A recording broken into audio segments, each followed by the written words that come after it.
Test, okay. Okay, we're about to get started this afternoon session.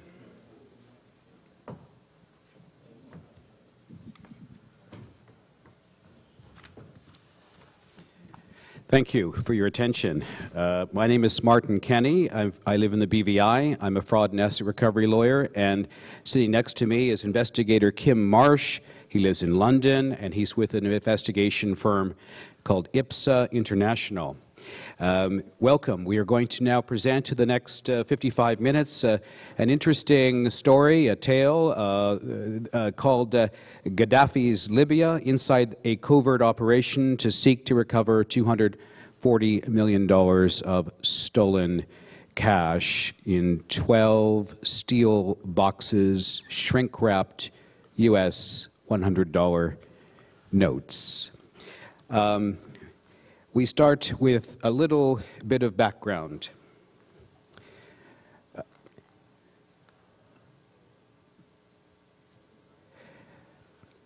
The brotherly leader and guide of the revolution of the Republic of Libya ran Libya as its dictator as a result of a coup d'etat when he was a colonel in the army.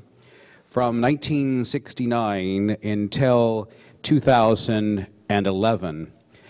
You might recall that in early 2011, there was a revolution that took hold that began the so-called Arab Spring in Tunisia, Libya, and Egypt. And by the spring of 2011, the modern revolution, as it's called, in Libya took root. And by October the 20th of that year, Colonel Gaddafi had met his demise at the hands of some of his people. It is also a well-known fact, as published by the World Bank's STAR initiative, that's the Stolen Asset Recovery Initiative, and other authorities, as it's also widely accepted that when it comes time for a dictator to conclude his moment with the hands on the tiller of power of his nation, that he begins to prepare for an exit stage left. Gaddafi had instructed his confidant and head of intelligence services in Libya to arrange for steel boxes containing cash, literally U.S. $100 notes, in the central bank of Libya, in Tripoli, to be removed and placed on various trucks and moved southward bound into Chad and other neighboring countries to Libya during the course of the summer months of 2011. It's also known that the head of intelligence arranged for some of this money to head towards French West Africa. And we move now to the jurisdiction known as Ivory Coast. $240 million of the cash reportedly was transported to certain asset controllers, former senior members of the Ivory Coast Armed Forces, entrusted with the funds for and on behalf of Mr. Gaddafi, ultimately. And of course, the immediate boss of the funds was the intelligence chief who had entrusted them with these people that he trusted. After Gaddafi was killed in October of 2011, the intelligence chief had fled Libya and was caught a number of months later in Chad and extradited to stand trial for his crimes against the Libyan people in Tripoli. So now the scenario is that the cash that had been stolen or spirited away in the final days of the regime and placed in places unknown throughout West Africa, the boss of the cash was no longer present. He was gone. He was either dead in the case of Gaddafi or now in jail in the case of his intelligence chief. That's the setting and the background. Another bit of background is in the spring of 2013, the World Bank's STAR initiative asked me to go to Cairo, Egypt, to help train senior anti-corruption officials on asset tracing, MLAT writing, and other investigative techniques to assist the team there in investigating the assets of Mr. Mubarak and his family and cronies.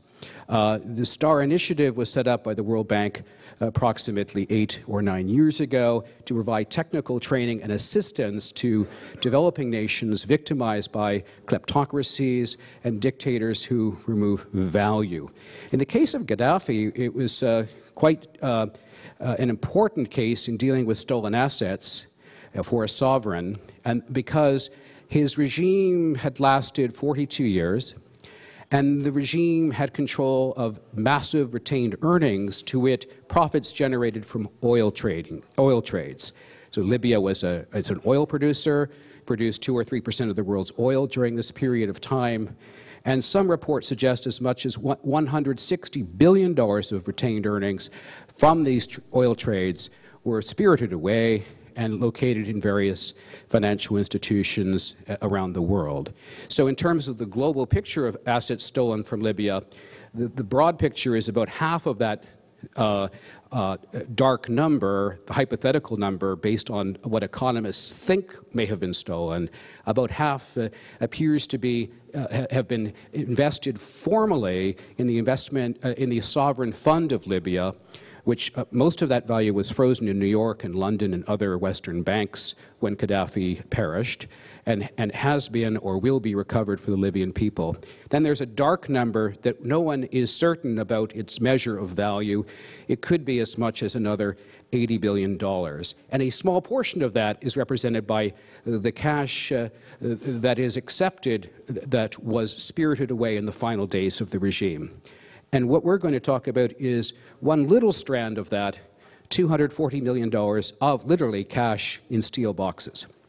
Now, next step in our narrative. Investigator Kim Marsh served 25 years in the Royal Canadian Mounted Police from 1973 to 1998. Investigator Marsh was in charge in Ottawa between 83 and 88 of the Mounties' national undercover program, specifically targeting narcotics conspiracies